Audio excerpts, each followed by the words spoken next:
You're doing great, but the term is millennial, not millennium. Yeah, well, I can call them anything I want. They don't even talk back. This one does. Yeah, he doesn't need his safe spaces. Good evening, everyone. Good evening. Thank you for joining To borrow me, one Gary. from Clark. Or Alfred Hitchcock.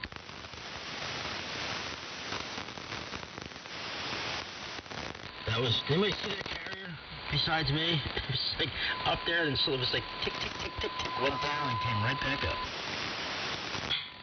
Alfred Hitchcock, well, good evening. There you go.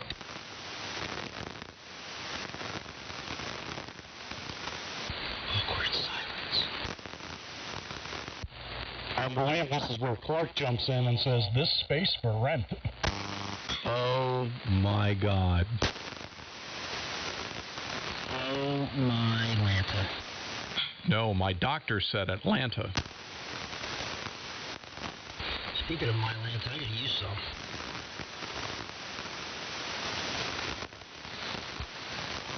Oh, speaking of which, I'm going to get a bowl of ice cream. I'll be back. Give me a 3 MMR.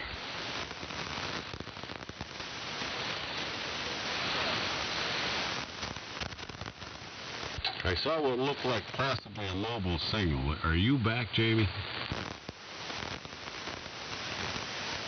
It's too bad I couldn't convince him to turn left and come up here. He was 40 minutes away or so when he was last in here.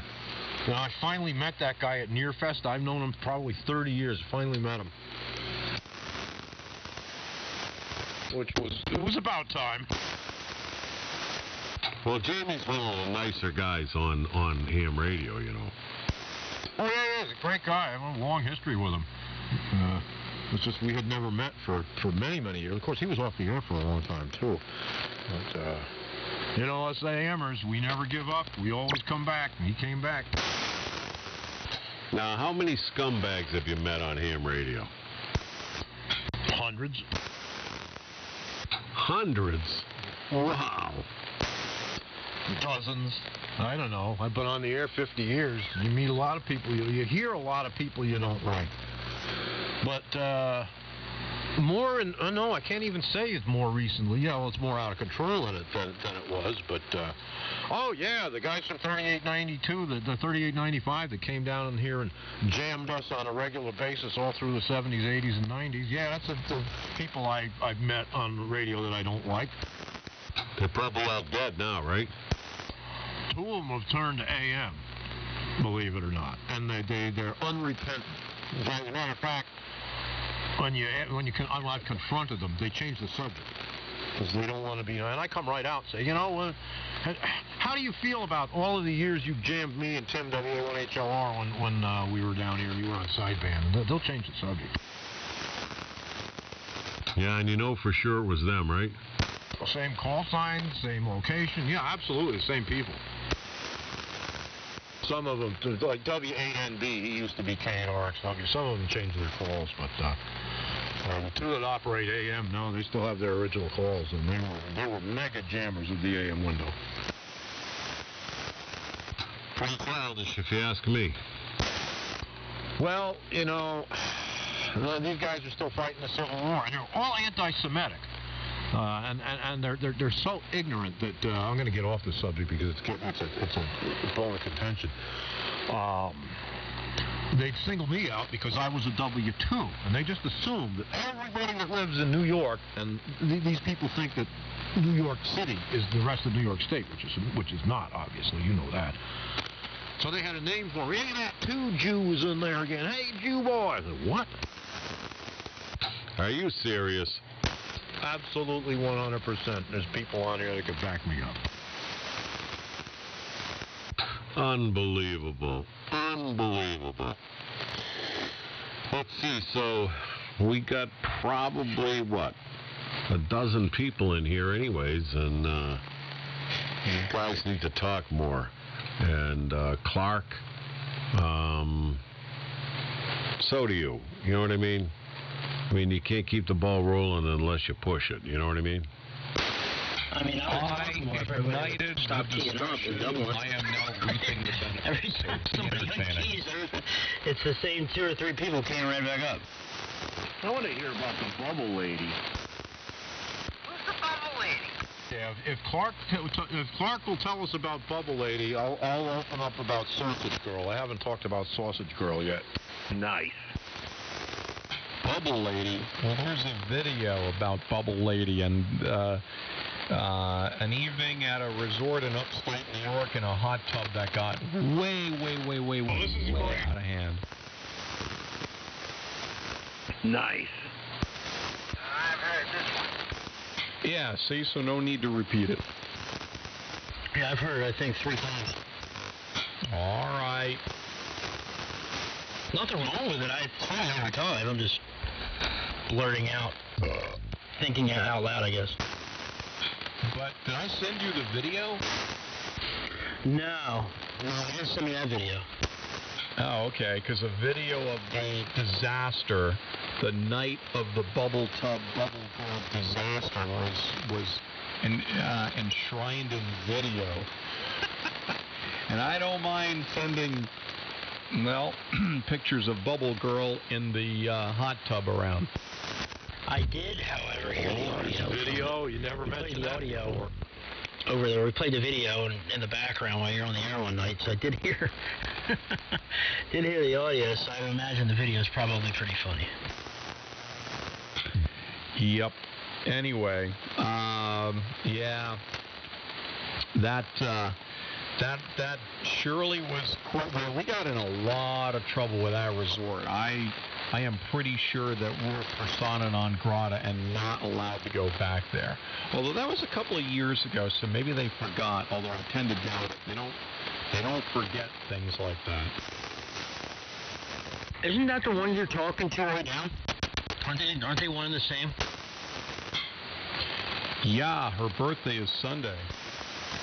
Ah, Bubbles. Well, I don't call her that, but yeah. That's a great nickname, actually.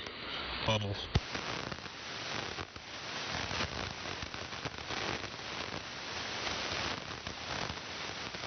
So anyway, is it, band's actually in pretty decent shape. It's been terrible the past few days.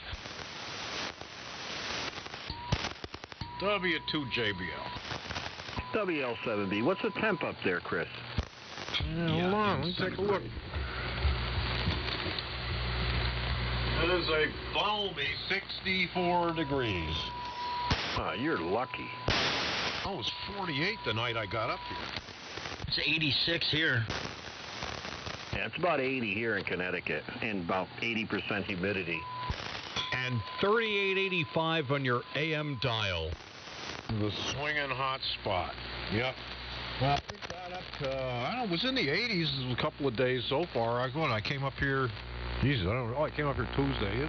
We had a couple of hot days, and my little 5,000 BTU air conditioner was struggling like the little engine that could. But, my audio just turned to puke for some reason. But, the little air conditioner about kept up with it. What GOC? I have a name. To all of thee. I got an audio issue, and it's intermittent, and I can't figure it out. RF related. I got to go down the band, see if I can fix this. This is perplexing. W2JBL. It's great. Now we can always tell when Chris keys up. He says like a power station. Yeah. Real bad.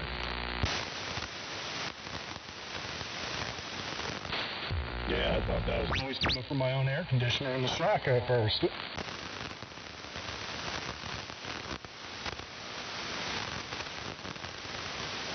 Tell me, why are you so strong? Are you doing something you're not supposed to be doing? I'm gonna take it out. What was that, Perry? I said, why are you so strong? Are you doing something you're not supposed to be doing? No, I don't think so. Let's see here. Nah, it's only like 340 watts carrier. Yeah, you're booming, dude. You always hit me hard. I don't know why. But you do. So that's all that matters. WA1STH.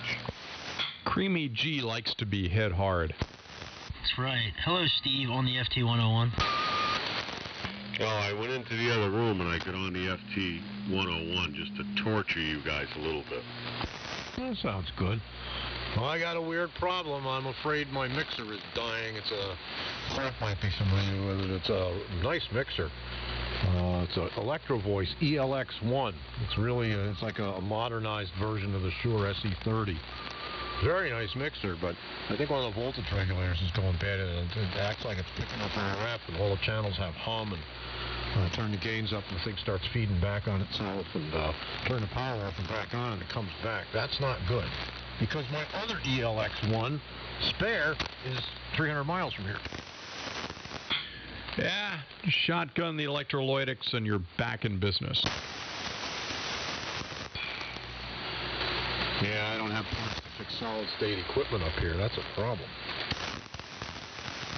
In fact, the smallest soldering iron I have up here is 150 watts. It's all you need for repairing those surface mount components. 150 watt soldering iron. Being an old guy with shaky hands. I'm not saying you, but that's the image that comes to mind. I have done surface mount in the field, chip caps and resistors with a Weller soldering gun and a pair of tweezers. Oh my God. Hey, just got to be quick. Very quick. Yeah, except that the tip of the Weller soldering gun is the entire size of the device you're soldering. It's half the board. The secret is you make your own tip, but it's got to be long. There's got to be a lot of resistance or else it'll burn up fast. Make the tip out of number 18 bare copper wire for fine work. And the components actually stick to the tip if you do it right.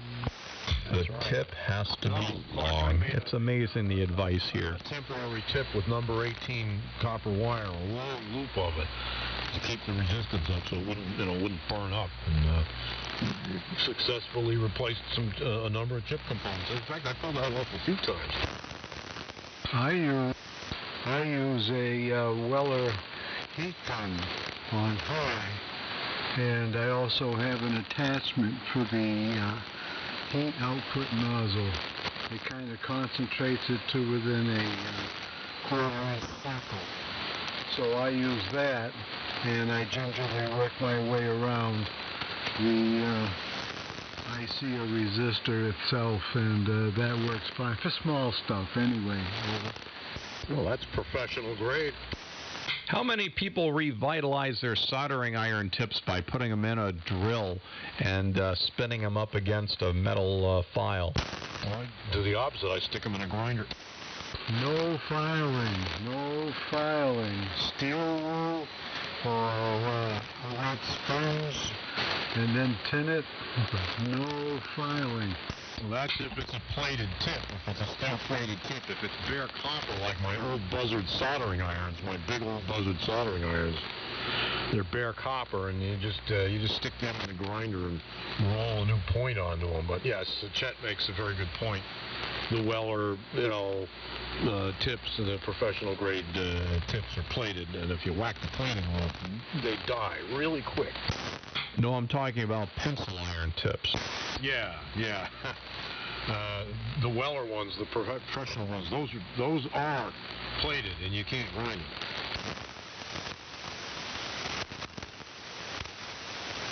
N1 BCG, because I need to say that. Not like everyone else does, but I do. Well, you get away with it. They just don't last as long. Well, they're harder than tin. WL7B. Yeah, but Oz never did give nothing to the Tin Man that he didn't already have. I miss being able to go to Radio Shack and buy those copper tips. I don't know. Luckily, I got a few of them, but I don't know where the heck. I guess I'd have to go to eBay now to buy them. I miss sending engineering interns from WFAS to Radio Shack in White Plains for fallopian tubes. You got the fallopian tubes out in the ATU shack. Yeah, Bubble Lady. No, somebody else. Bubble Lady. You know, I should put that video up on YouTube, but she would excoriate me, or worse. Well, just send it around, will you? I haven't got it yet. Clark, I have a buddy who's got a video business. He's a ham friend of mine. He could blur her face out for you. I'll be checking my inbox regularly, Clark.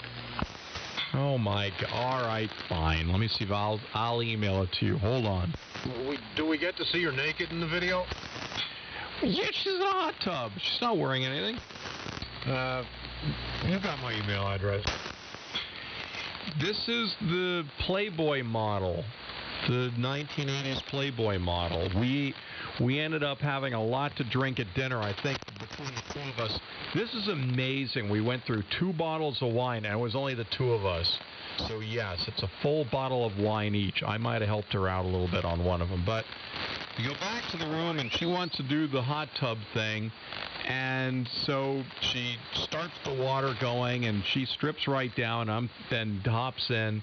And I'm thinking, oh, this is fan-freaking-tastic. And so she goes, oh, see if you can find the bubble bath soap, to make the bubbles. And I'm figuring, well, I don't want that to hold things up. So, all right, sure. So I'm running around the bathroom there looking at all the little things they had sitting on the sink. It's like, no, this is skincare stuff. It's moisturizer, it's soap, it's shampoo. Look in the shower. And I'm looking in the shower, and there's like shower gel and some other gel and this and that. I said, oh my God, how do they have this hot tub and there's no bubble bath stuff? And she goes, there has to be. Now I'm getting really desperate. Do you guys really want to hear this story? You should have went to the sink and thrown some Dawn in there or something. Oh yeah, because they had that in a hotel room. Yeah, it's like putting Dawn in a dishwasher.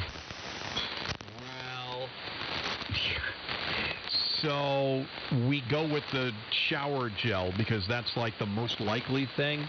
So she's saying, all right, well, that's not really the right stuff to put in here, so don't put in too much. And so I got the bottle out, and I'm holding it over the bubbling vat that she's sitting in, and I gave it a good squirt.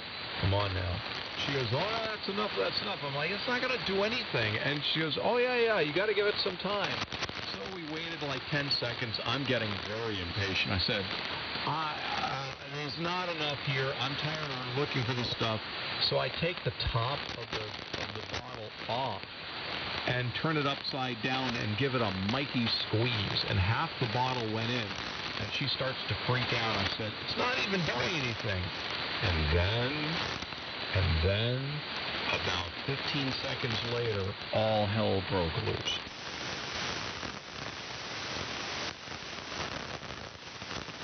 Yep, and that's where the video kicks in. Yeah.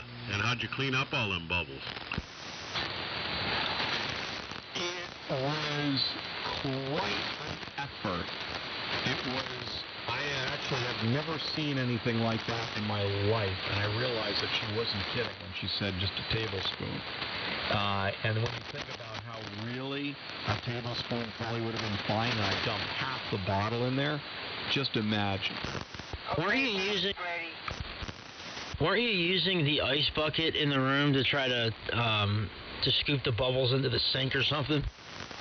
That was an emergency because things got so out of hand so fast that I did. She was flipping out because the bathroom was being taken over. And so she said, she's screaming my name. You gotta do something. Hold on. Don't go anywhere. Naked in a hot tub where she's gonna run to. And so I grabbed the ice bucket and I tried to scoop up the bubbles. That worked fine once because I dipped the ice bucket in the bubbles and then walked over to the shower and turned it upside down. Now think about it. What do you think happens when you have an ice bucket full of sticky bubbles and you turn it upside down? The answer, absolutely nothing happens. It's like, oh my God, I'm shaking the ice bucket upside down and the bubbles will not come out. Meanwhile, I'm losing ground. Seconds count. Seconds totally count. And literally 30 seconds later, she was gone. There's just bubbles everywhere. This is all on video. quite a, well, anyway, like I said, we're not invited back to that resort, I'm quite sure. Can I ask a dumb question? Sure. When it started to get out of hand, wouldn't it have stopped generating them if you had shut off the flow of the circulating water in the hot tub? Thanks, Chris. Did you forget the part that I said between the two of us we had 2 bottles of wine? Oh, well, I'll troubleshoot a defective Collins transmitter when I've had a half a case of beer and then complete the job. I guess we work differently when intoxicated and under pressure. I'm trained. Naked woman, not a Collins transmitter. No, the point is, I'm trained. Let me see if I got adversity, no matter how intoxicated I am. Let me see if I got it this time. Okay, so you know this is not a bubble bath thing, but it was Las Vegas, Caesar's Palace, flush the toilet, and it doesn't stop running. Plugged toilet that does not stop running. Kind of a dirty joke, wouldn't you say? Yeah, that's when you get dressed and you leave the room. You check out early. That's it. You leave the room. Just let her go. Then you get a new room. Oh, it was a thing of beauty. I hate when they get clogged, you know. You know, you go in there and you take a well-deserved BM and you end up clogging the darn thing. Oh, man. And there's never a plunger in the room. BM? Man, I haven't heard that in a while. Did you really just say Balmer like BM? Good Lord, that was awesome. You know, a couple of years ago, a good friend of mine was having a Christmas party at his condo, and he lived on the first floor, and, you know, there were condos above him. Anyway, he had a raging party going on, and the people above him in the upstairs condo had a raging party going on. And apparently something got plugged up in the downstairs toilet, and it wouldn't flush anymore. And so this was brought to my friend's attention. Hey, you know, your toilet's not flushing. And so he went in there to check it out, and no matter what he tried to do, it started to back up. Like the levels got higher and higher and higher, and he couldn't break it. And what was happening is the plug was beyond the toilet, but it was also beyond where the upstairs condo drained down to. And the music upstairs is pounding, and the drinks are flowing, and the bathroom is getting used continuously. And they were flushing and flushing and flushing, and my friend's toilet was starting to really back up and overflow. So he, out of desperation, he's running upstairs and he's ringing their doorbell, trying to get their attention. He didn't have their phone number, and no one could hear because the door was locked and the music's blasting, and you know, all you hear is boom, boom, boom, boom of the stereo and people yelling and stuff and drinking more and flushing more. He runs back downstairs, and his wife's freaking out because now the bathroom has got, you know, turtlets all over the floor, and no one knows what to do, and it's getting really disgusting, and the bathtub's starting to fill up. So they plug up they put the cork thing in the drain of the bathtub, and then he takes these washcloths and towels and uses the handle of the plunger to ram them down into the toilet to try to get it to stop backing up, you know, to plug it up. And the sinks are starting to back up with this brown septic nonsense, and he's running back upstairs, pounding on their door, trying to get their attention, and of course no one's paying attention. Runs back downstairs. All of a sudden the pressure built up to the point where it couldn't take that last flush, all of the towels and everything exploded out of the wedging, and because the pressure built up so much, and there was this geyser of sewage which went straight up and actually hit the ceiling. I would say that is one crappy Christmas. Yeah, better call the painter. Static crashes are killing me here. I'm out of here. Have a good night. WA1STH. Bye, Steve. Dimitri MMR. Good night, Steve. I'm starting to hear the static here, but it's not all that bad. Wow, what a crappy situation. Oh, Oh, wait a minute. Do you know him? Randy from FAS. No, I don't know anybody from WFAS. But see, I talked to somebody who knows him. Really? The engineer, and now he works for Westchester Brewing? No, I never knew anybody from there. I think my friend, though, in Scarsdale, he's got a security company. I think he bought the station, though, just to get the property and the site. Well, that would be interesting information. Yeah, I'm not going to put over the air who it is, but I believe that's what the situation is now, is they sold out to this guy. Are they still on the air? Yeah, with CBS Sports Radio. I talked to him. I'm curious, because that was his plan. I was up there a few years ago because this guy had two UHF business repeaters co-located on the AM tower. That was a fun day. I was with my idiot supervisor, who really shouldn't have been let near anything like a transmitter, and we're in the ATU shack because that's where the repeaters were located. And my supervisor, my manager, service manager, boss, whatever, he's an asshole, leans back and his head's about 6 inches from the 3/4 inch copper pipe they had for feed line going out the wall with the big insulator, there.